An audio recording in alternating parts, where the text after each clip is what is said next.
பிதாவாகிய தேவனுக்கு ஸ்தோத்திரம். இன்னைக்கு இந்த காணொலி மூலயமா ஒரு அருமையான செய்தி கொடுக்க வந்திருக்கேன். அதாவது ஞானத்தை பற்றி சொல்ல வந்திருக்கேன். ஞானத்தை பற்றி பார்க்கும்போது பழைய ஏற்பாட்டில் எஸ்ரா பற்றி சொல்லியிருப்பாங்க. அதாவது எஸ்ரா வேதத்தை ஆராய்ந்து அதன்படி செய்து நிறைய விஷயங்கள் பழைய ஏற்பாட்டில் செஞ்சுருக்காரு.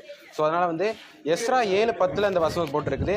வேதத்தை ஆராய்ந்து அதன்படி செய்து உபதேசத்துக்கு இருதயத்தை பக்குவப்படுத்தினான் அப்படின்னு சொல்லிட்டு எஸ்ரா 7:10 சொல்லியிருக்கு. நம்மளுக்கு எப்படி ஞானம் எங்கிருந்து தோன்றுகிறதுனா, கர்த்தருக்கு பயப்படுதலே ஞானத்தின் ஆரம்பம் சொல்லிட்டு நீதிமொழிகள் 1:7 படிச்சிருப்போம்.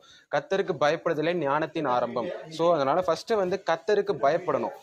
கர்த்தருக்கு ஃபர்ஸ்ட் பயந்து எல்லா செயல்களிலும் ஞானத்தோடு செயல்பட வேண்டும் என்று சொல்லிக் கொள்கிறேன்.